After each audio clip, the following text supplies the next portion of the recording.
For many people, boxing is scary. Maybe not to watch, and not cardio boxing, but the thought of putting on some gloves and going toe-to-toe with somebody who's doing their very best to punch you. Several years back, ESPN, along with a group of researchers, determined that boxing is the sport that takes the most athleticism. Want to be a better athlete? Learn to box. Punch Buck is my guest today. He owns and operates Punch's Boxing Club here in Farmington. He's not only teaching kids the sport of boxing, he's teaching them to be better people. In the process of learning to box, his students learn discipline, hard work, respect, and dedication. Along with this, he has some rules. No fighting in school, no cussing, no drugs, no gangs, no bad or disrespectful attitudes, and no trouble in school or at home. He even checks on the kids' grades and offers local tutors to help them do better. Punch has a past with drugs, alcohol, and prison that he's left behind.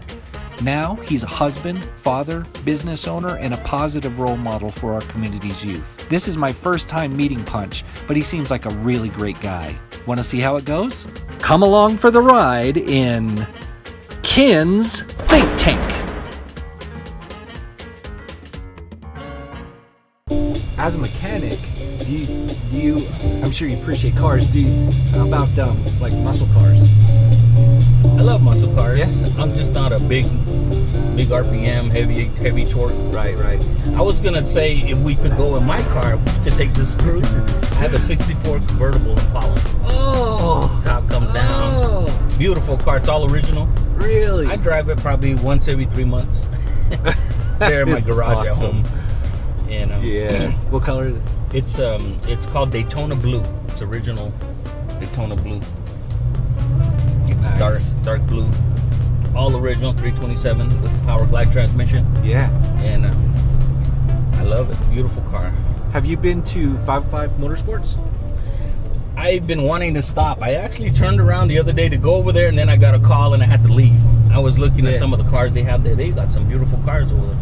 Yeah, And classic cars. Yeah, when you go inside in the showroom, right. Oh man, it's amazing. And I've been looking for a one of them travel trailers. And I've seen they have some back there. Yeah, they've got some of those back there So too. I wanted to go see those, and I wanted to see the cars, kind of like a car show. Yeah, I drove by there the other night. I is. seen the lights inside, and there was a couple of coupes, I think, in there. Yeah. Older ones. I cleaned it up for you because I'm a slob with cars. Seriously, I don't really take care of them. So, and I live on a dirt road, and I'm out at Navajo Lake every weekend. Driving on dirt roads, so I'm nonstop. So it's always muddy. So I take it over to Blue Diamond Auto Spa. Okay. To clean up. Have you been in there? I haven't. How much do they charge?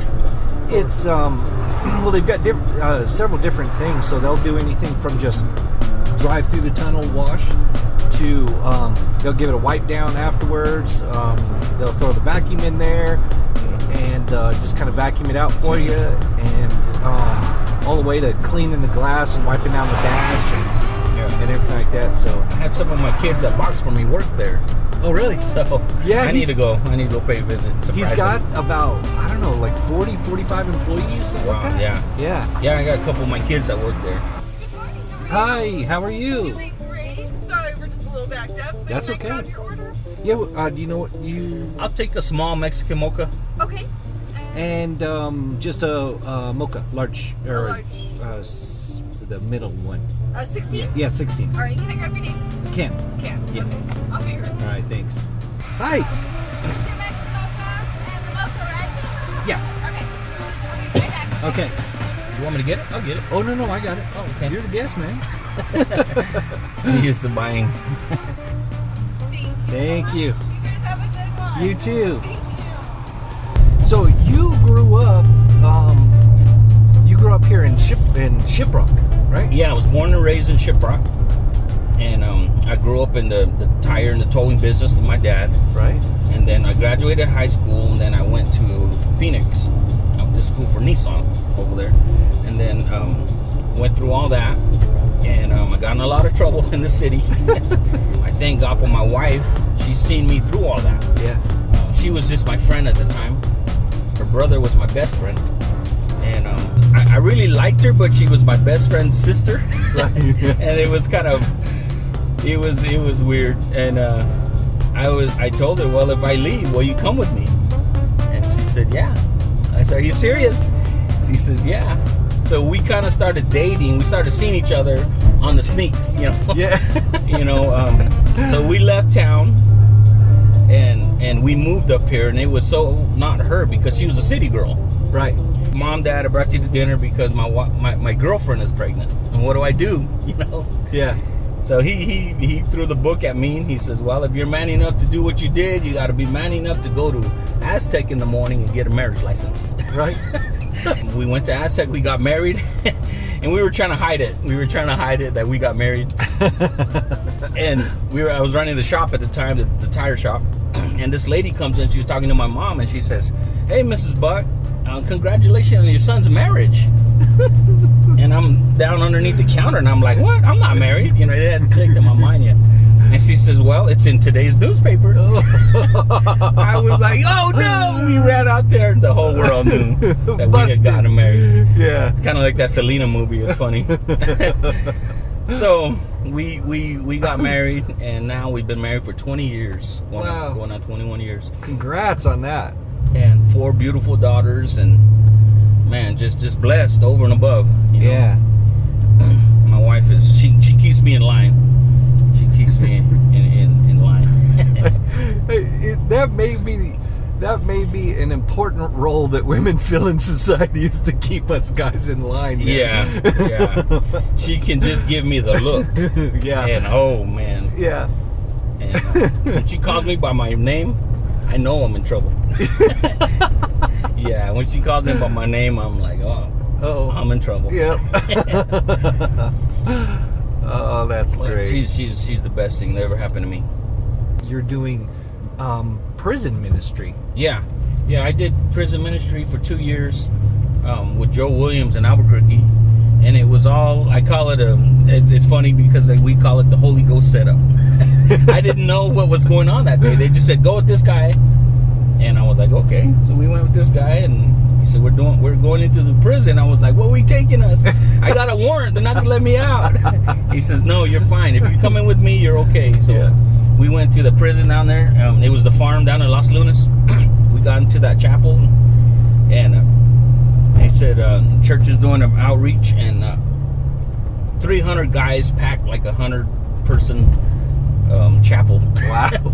And there was guys looking at me, you know, all tattooed down on, you know, all these gang members and all these things. And I was standing there, and then I didn't know anything. I barely started going to church. And then Pastor Joe, he's the godfather to my kids. He's my mentor. Yeah. He says, Brother Punch is going to give his testimony. And I was like, I've never spoke before a crowd. And I was so scared and so afraid. But I just, once I opened my mouth, it's like words just started coming out. Yeah. And then I found my place, you know. And I ended up doing that for 2 more years. We went to all the prisons. I did that for 2 years, and then I quit doing it for a while. And there was a void. There was something missing. It's like a football player with when the season's over. Right. He wants to play football. There's no season going, you know. And then I found myself. I started doing the county up here, San Juan County, and now I've been faithfully doing it for I don't know how many years now. On Sundays I go over there at 3 o'clock to reach out to them youngsters, and I see myself and all them guys over there. Right. I see what they went through, see what they're going through, and I remember being in jail.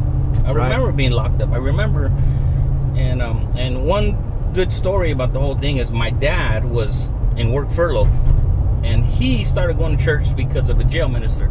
Oh, wow. Yeah. So I tell the guys in the jail, I'm a product of the jail ministry because my dad turned his life around through this same thing that I'm doing. Wow. So we're just picking you up from your gym, your boxing gym. How long have you been there? We've been here, it's going on 2 years. Total, been coaching here in Farmington for 8 years. And so you were just telling me a story about something that happened to you. The police stopped you. Yeah. So we when we first started, we didn't have nothing. All I had was a vision. And it was funny because we used to always watch boxing at my house, the pay-per-view. And my daughter was 11 at the time, and I had all my friends over watching pay-per-view boxing, and she tapped me on the shoulder, and she says, "Dad," and I said, "Yeah, what's up, babe?" And she said, "Dad, I want to box." And I just blew up because I have 4 daughters and no boys. So we were going to ballet and tap dancing, but I wanted a fighter, but we didn't have any sons. And so what do you say when your daughter says, "I want to box"? Yeah, I just tell everybody, like the Selena movie, how he just started buying all the equipment. Yeah. That's what happened to me. I just started buying bags and mitts and gloves, and I welded up my own racks that are there in the gym. I made them from scratch, and I just had a dream, just had a vision, and I just went forward with it. And we opened up a gym. I got a bonus from Devon Energy, where I used to work. Yeah. My wife wanted to go to Hawaii, but I told her, let's start a gym. So we started the gym. And now, how did that go over? we can either go to Hawaii or we can start a boxing gym for our daughter. I told her, let's start a boxing gym. Well, I went to the other gyms here in town. There was 3 or 4 other gyms. And for some reason or another, they turned us down. Wow. One guy didn't train girls, and one guy, he only wanted fighters, and then the other one said they closed their gym, and it was just excuses all the way around. So we basically were told no everywhere we went. And I told my wife, you know what? I think we're going to open a gym. I said, it was just out of the top of my head, and I got this bonus, and it fit perfectly. This whole thing has just been like a puzzle. Yeah. Everything just came together just like a dream. Right. And, so we opened the gym. We started boxing. Our boxing ring was tape on the floor. So we started boxing, and then we were washing cars on Main Street. And I had all the kids out there. We'd wash cars on Saturday. And we needed to raise $10,000 for a boxing ring. And I specifically told the kids I want a 22 by 22 aluminum ringside competition boxing ring. Right. And I know it's a lot to ask for, but I wanted it, that way we could train in it, and we could also move it to compete in it. Right. If we were ever to do a show. And so we were washing cars, and then I got stopped by the cops. They stopped me. They said, "Hey, you're wanted down on downtown Monday morning. Don't be late." I was like, whoa, it was kind of like they kind of stopped me. Like, they rushed you. Yeah, they rushed me. And it was kind of funny because I used to do bad things. Yeah. But now I had nothing to hide. So when they stopped me, I wasn't afraid of anything. Right. I kind of laughed. But I went down there, got to meet. I didn't know who they all were. They were just the leaders of the city. All different. The mayor was there. Right. Dr. Henderson was there. Dan Darnell, he was the head. Dan Darnell is running San Juan Safe Communities at the time. Yeah, he was running San Juan Safe Initiative, and man, he's just been there for me from the beginning. He reached out to me. He was the one that seen the need, and he's the one that called people together and get people together. And if it wasn't for him, we wouldn't be where we're at. Yeah. Along with the Miriam Oil, they worked together with that, and all these guys were there. I didn't know who they were, and then there was officers from, I think, Aztec, Bloomfield, and Farmington. They were all there, and the chief of police were there, and it was kind of intimidating. Yeah. And here comes Mike Kovacs, a big old monster of a man. He comes out, and "Are you Punch?" I said, "Yeah." He says, "Well, on behalf of me, Bloomfield, Farmington, the mayor, Dr. Henderson, Dan Darnell, and everybody, we want to give you a boxing ring that we have in our storage." He says. Yeah. And I was like, what? It was totally weird. And I said, okay. And so I accepted it, and I was just amazed. And they said they liked what I was doing with the kids in the city. They heard a lot of positive and good things we were doing. So I went to go check on it, and it was a 22 by 22 aluminum ringside. Exactly what you're shooting for. Yeah. That's awesome. I started crying, and I started crying. I told my wife, I said, I think God wants us to do this. Yeah. And it just fell all together. That was awesome. history, That's how we got our ring. That's perfect. So I guess part of this help that you've received a little bit of help is due to what you're doing with these kids and the influence that you're having on them. Yeah. In the beginning, it was hard. It wasn't hard. I mean, I just didn't know how to fill the role. Right. I knew what I was doing. I didn't know what it was called. And all of a sudden, the kids were calling me coach, and everybody was calling me coach. And I was like, do I fit the shoes of a coach? I was kind of lost there for a while. But now, after 8 years, I fully embrace being called coach. Yeah, yeah. So you have some rules for these kids in the gym.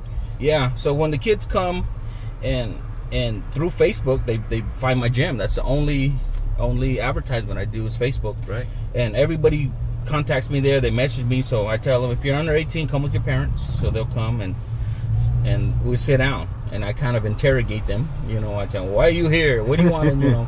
I want to make sure they're not trying to run from fighting or trying to fight somebody at school. Sure. So I kind of just read them, and the first rules that we have, I'll call the kids from the boxing. I'll say, hey, Pierce, come over here. And he'll run over. I'll say, what's rule number 1 in the gym? And he'll say, no fighting in school. Yeah. Okay, go back to work. So I'll tell the kids, rule number 1 is no fighting in school. Right. And that's the main thing. No bullying, no fighting in school. And then the little things, which are really big things, is no cussing, right, no drugs, no smoking, because we need our lungs. Yeah. No gangs. I keep them out of gangs. And I do my best just to be a positive influence in their lives. Right. And one thing I do also is I check their grades. Right. That's a big part of the thing. Everybody says, why do you check their grades? You know, don't get into their business, you know. But these kids, it's weird, like you were saying earlier. The parents can tell them all day, but it's somebody from outside their circle. Right. I've probably had over 1,000 kids come in 8 years. Wow. Through the gym. Some stay a couple months, and some they've came and then they've left. And everywhere we see them, they give me a hug and they're saying hi, and they've all become my kids. Yeah. I hold these kids to my heart, you know. And I say kids, that means any age. Sure. Yeah. I have a guy 66 years old that I train in boxing. Do you really? He's a local doctor here in town. Wow. And he's one of my kids. So I got a wide range of kids. Some of my kids are older than me. But it's been a blast. So I don't take any of my kids for granted. So who's your favorite boxer? I like Mike Tyson. Yeah. Mike Tyson, and I met him. Yeah, I saw a picture with you. It was cool. Yeah. And when I met Mike Tyson, there was a long hall. We were downstairs in MGM Grand. He's holding the door, waiting for me to walk down the hallway. And I was like, what's he waiting for? You know, I was kind of like, that's Mike Tyson. You want to jump and scream, but you want to be cool. So I'm walking, and then he's holding the door open, and then his agent lady, she's like, come on, Mike, we got to go. Come on. We're time. We got to go, Mike, come on. And he's holding the door for me. Yeah. And I'm walking up to him, and then he tells me, do you want to take a picture with me? He tells me. So I tell everybody, Mike asked me to take a picture with him. So I was like, yeah, sure, you know. So we took a picture, and it was, wow. I was just like, wow. He ended up buying pizza for everybody. We were down in the green room, they call it. All the boxers and the coaches. He came down there and bought us all pizza. So we had a pizza party with Mike Tyson. And I got to meet 50 Cent. Also, he was a promoter for Gamboa. Okay. So I got to meet him, and he says, hey, I heard they call you Mr. New Mexico. I said, yeah, I'm from New Mexico. He goes, all right, Mr. New Mexico. He says, what do I do when I come to New Mexico? He tells me, this is 50 Cent, the rapper. Yeah. I pull out one of my cards. I said, when you come to New Mexico, you give me a call. That was cool. We were in Vegas, and my wife, we were there at the Texas station, North Vegas. We were on another fight we were fighting on. And my wife was in there, and she's like, hey, come over here. And she said, I got somebody who wants you to meet. So Floyd Mayweather's dad. So he's over there playing on the slots, and he's like, hey, how you doing? He says, and your wife wanted me to meet you. All right, cool, nice to meet you. And then he turns to my wife, and he says, what would you say if you met my son Floyd right now? He tells my wife. And my wife tells him, I would slap him. My wife said that to Floyd's dad. And he just started laughing. It was funny. That's something I'll never forget. I'm just here in Farmington, just trying to do my best to reach out to kids, provide a safe place, and hopefully my reward, because all the money goes to the gym. I don't get paid. We got Coach Roland that's here also. He doesn't get paid. We don't get paid. We have to go spend our own money for trips, sure, food and everything. My vehicle gets worn out. But if I can see some kid, and it was cool because some of my kids graduated college. And they called me, hey, Coach, I graduated college, you know. Yeah. I love it when it's graduation season, I'm getting invited to 5 different dinners because, and I like to eat. Yeah. So I go all over, and I love when the kids graduate, whether it's high school, whether it's 8th grade, or whatever, college. And that, to me, that's my blessing. That's what I'm doing it for. Is if I can better even one person's life, I want to try that. It's Punches Boxing Club, Punches Boxing Club. LLC. Yeah. Right, and that's the easiest way to find you on Facebook. Just Okay. Punch, right? I believe I just look up Punches Boxing Club. Yeah. Okay. Or either Punch Buck. That's my personal page. Right. Well, this has been awesome, man. All right, and well, thank you. Thanks a lot. Appreciate it. Yeah. We'll see you. Have a great day. You too.